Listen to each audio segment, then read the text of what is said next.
We'll now read the treaty. Okay, some edited highlights.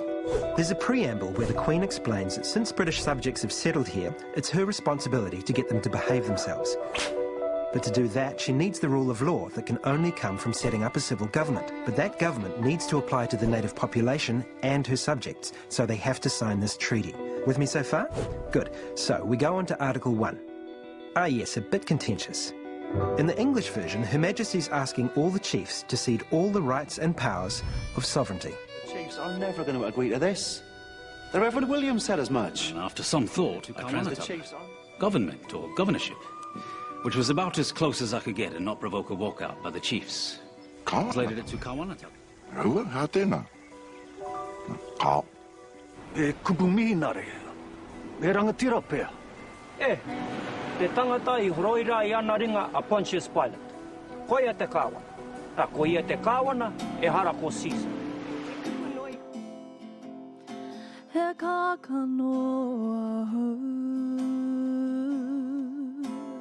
irui amai irangi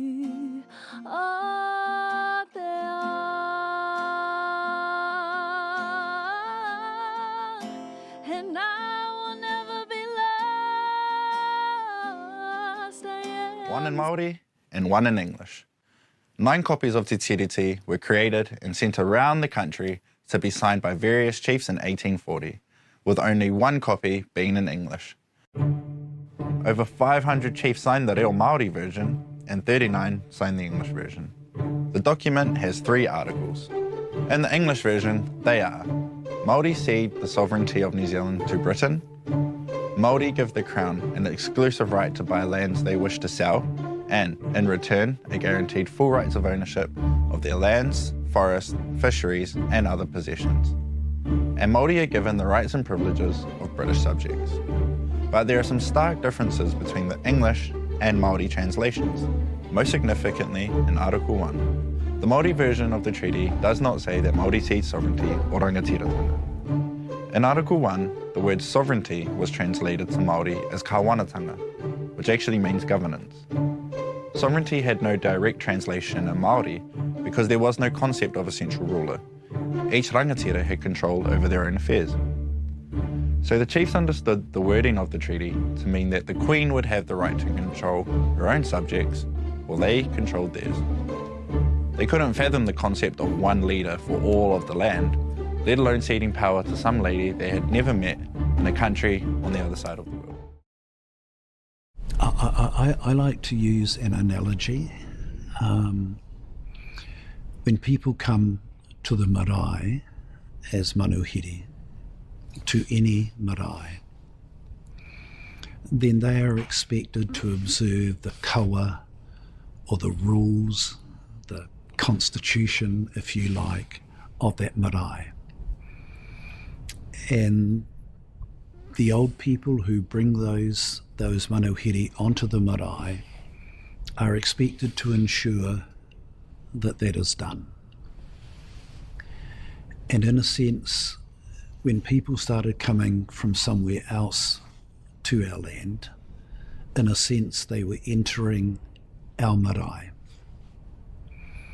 And so we expected their old people, if you like, their political authority, to ensure that their people behaved and accepted the kawa of our marae. And so the treaty, I believe, was a recognition of who their rangatira was, that is the Crown, and an expectation that the Crown would then keep its people in line, if you like, that it would have the authority in regard to those people and would then have a relationship with us to ensure how people should conduct themselves, what their codes of conduct would be, what the essence of the relationship would be on the marae that is our land. So I think the treaty is fundamental because it establishes that interdependence, which is such a fundamental corollary of our understanding of independence. It established the framework in which people who come here could have a relationship with us, in which we would be free to continue to exercise our mana. The Crown would be exercising its authority in relation to its people, and the treaty challenge was how that relationship would work, how we would do what He Whakaputanga envisaged, that is, come together to make decisions on matters of joint concern. Because of colonisation, the country has failed to date in that exercise, but that does not negate the ambition and the aspiration that was behind the signing of Te Tiriti in the eyes of our people, that desire for a relationship with those who come onto our marae.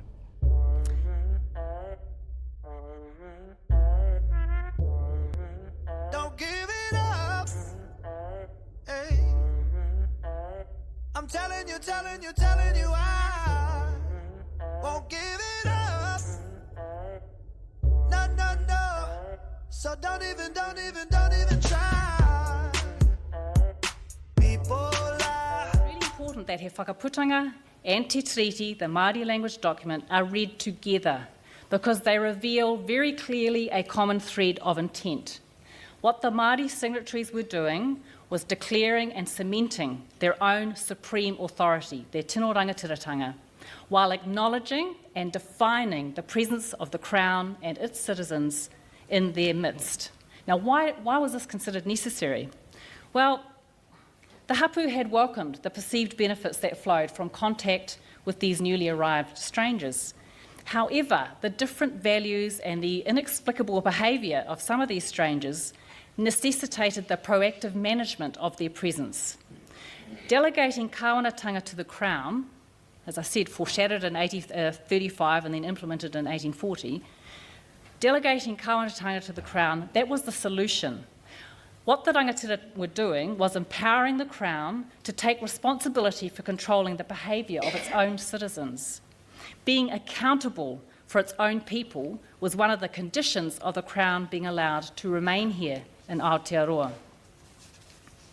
Okay, so far so good. When Queen Vic, of course, was the head of state who was, was signed the treaty on her behalf, she was a 21-year-old girl at the time of the signing of the treaty.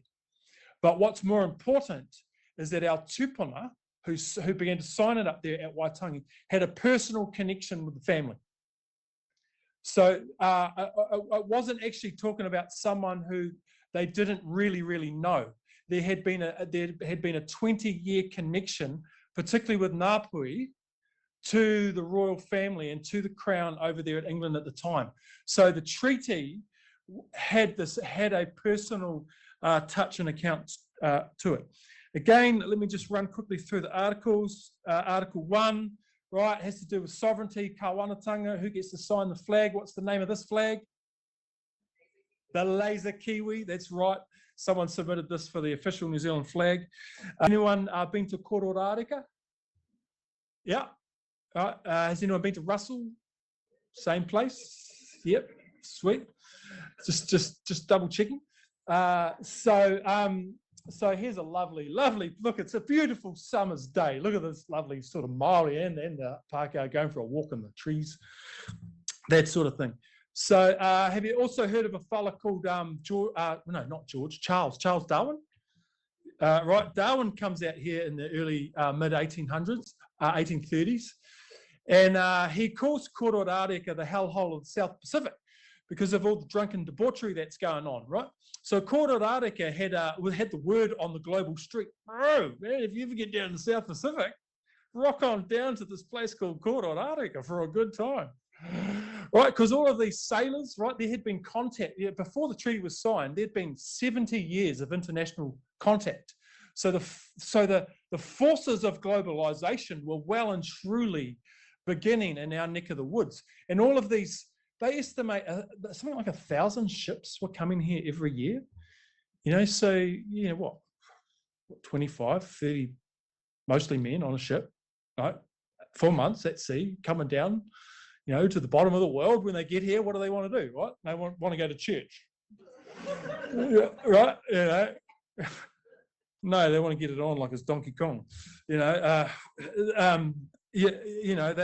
a party. So one of the things that brought about the at least from a Pākehā understanding strongly, the need of the treaty was because of all the raruraru, all the rascal, mischievous behaviour that was going on at Kororareka at the time.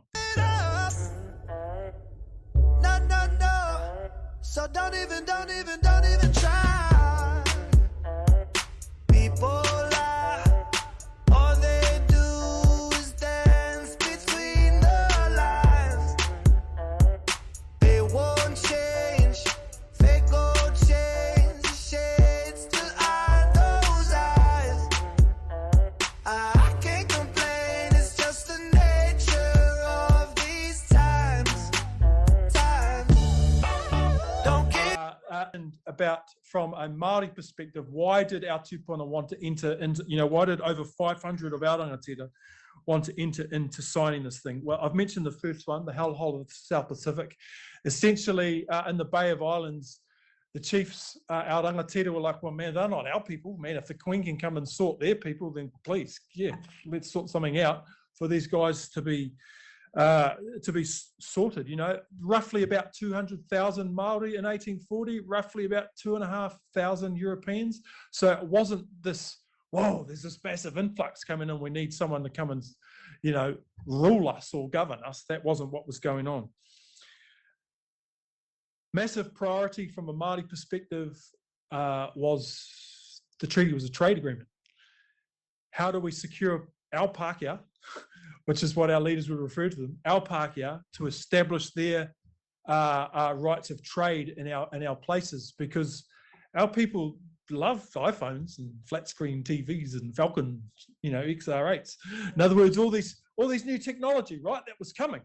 Like our people were into it, So if the treaty could secure these pathways of trade with all this new technology, then kei te pai.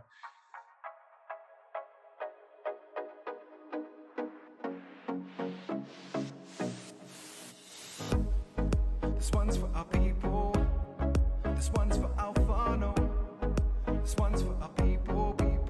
Hey, yo, just like it states, this one's for our people. Whānau who know is prepared for our sequel. 2 numbers, the 6-8, the home state. For those who don't know where we posted up at that street, Drake, where we got these skills honed in, locked and loaded. It's talking about Kawanatanga and Tino Rangatiratanga. Have you seen this poster?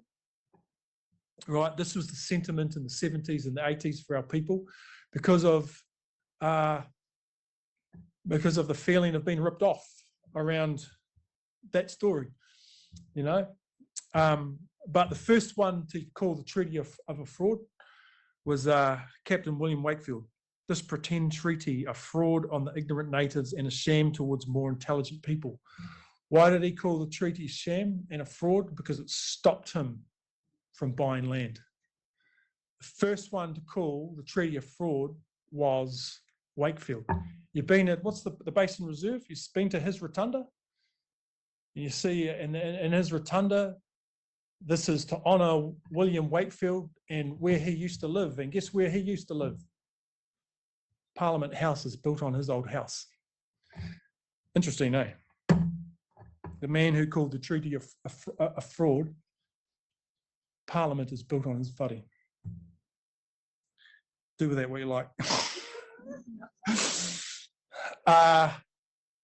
Okay, what I want to talk about is the notion of the 2 versions of te tiriti. And first to do that is to understand, of course, a bit of a glossary here. So mana, right, our prestige, our authority, control, power, influence, status, a supernatural force in a place, in a person, in an object. Kawanatanga, right, is government, governance, governorship, authority, rule, province, and of course, tino rangatiratanga, which is self-determination, sovereignty, domination, rule, control, power, etc., etc. Now, what is important to note here around the word Kawanatanga and tino rangatiratanga. In 1840, Where had Maori used or seen those words before? The Bible. The only place that those words were used from a Maori mind and a Maori imagination prior to 1840 was in the capacity of our people to gain the technology and the skill of reading. And what they read was the paipera tapu, mostly. So the Kawanatanga was the word used to describe who Pontius Pilate was, right? And the term tino rangatiratanga came from te rangatiratanga o te atua, the kingdom of God. So when our leaders and our rangatira were reading Te Tiriti o Waitangi, they were also reading the language of the Bible. And they understood that, which is why our rangatira considered Te Tiriti o Waitangi to be a sacred covenant.